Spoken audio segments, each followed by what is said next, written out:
So ito yung update po natin, no, sa bagong layout ng CR. So bali dalawa. Yung isa ay dito yung shower, hiwalay. Tapos yung isa naman ay pinaka CR. So ganito yung gagawa natin, bali alternate. Ganito talaga yung paggawa ng CR.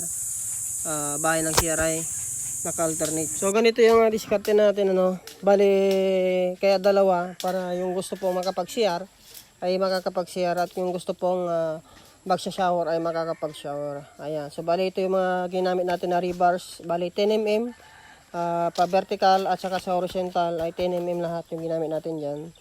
Ayan. So bali ang layout nito mga guys ay 150 by 3 meters yung kanyang layout luwang. So makikita natin ganyan po yung kanyang itsura. So bali dalawa. So antabayanan po natin yung pagka-finish ng ginagawa po nating septic tank. Ayan.